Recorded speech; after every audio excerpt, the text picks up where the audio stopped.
হজরত উসমান রাদিয়াল্লাহু তাআলা জুমার দিনে জুমার আজান চালু করে কি বেদাত করেছেন? জি, এটাও বেদাত।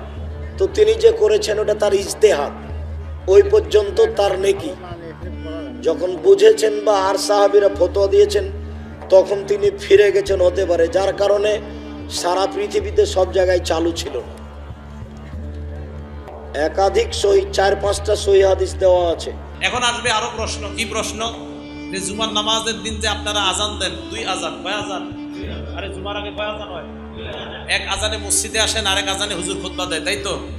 এখন আবার আরেক দল আপনারে বলবে জুমার নামাজের আজান যে 2টা দেন, এটা আবার কই পাইলেন? কত সমস্যা। উনি আপনাকে বলবে এক আজান সুন্নত, নবীর সুন্নত, আরেক আজান কই পাইলেন? আপনি জবাব দিবেন জুমার নামাজের দিন এক আজান নবীর সুন্নত, কথাটা সত্য। আর এক আজান হযরতে উসমানের সুন্নত। বলেন, এক আজান নবীর সুন্নত, কার সুন্নত? আর এক আজান কার সুন্নত? উসমান রাদিয়াল্লাহু তাআলা আনহুর সুন্নত। এবার আপনাকে পাল্টা প্রশ্ন করবে, নবীর সুন্নত মানি বুঝতে পারলাম, উসমানের সুন্নত যে মানো এটার কোনো দলিল আছে কিনা? কত টেনশন। জবাবে বলবেন ইবনে মাজার 42 নাম্বার হাদিসে দলিল আছে। ইবনে মাজা কিতাবের নাম, কয় নাম্বার হাদিস? হ্যাঁ, কথা মন দিয়ে বুঝেন।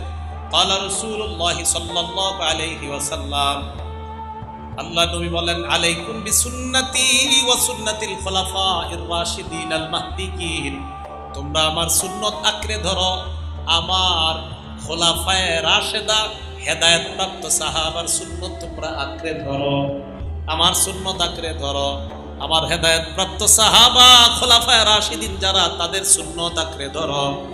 এক সুন্নত আজান, এটা নবীর সুন্নত থেকে পাইলাম। আরেক সুন্নত উসমানের সুন্নত, আর নবীও বলছে খোলাফায়ে রাশেদার সুন্নত আঁকড়ে ধরবা। বলেন তো হযরতে উসমান 4 খলিফার মধ্যে আছে কিনা? তাহলে উসমান খলিফার মধ্যে থাকলে উসমানের কথা যে মানতে হবে, এটা নবী বলছেন হাদিসে। ইবনে মাজাহ 42 নাম্বার হাদিস। দাঁড়াও, এই তাকান। ইবনে মাজার 42 নাম্বার হাদিস।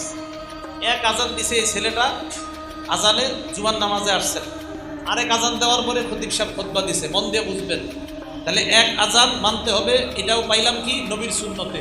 ইবনে মাজার 42 নাম্বার হাদিসে আছে, আলাইকুম বিসুন্নতি, আমার সুন্নত আঁকড়ে ধরো। তাহলে বুঝলাম এক আজান নবীর সুন্নতে পাইছি, তাই এক আজান দিলাম।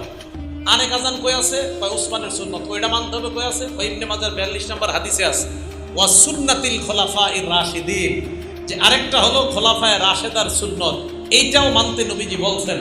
তাই হাদিস আংশিক বলা যাবে না, পুরাটা বলতে হবে। যে এক আজান মানি নবীর সুন্নত আঁকড়ে ধরার কারণে, আরেক আজান মানি সাহাবাদের সুন্নত আঁকড়ে ধরার কারণে।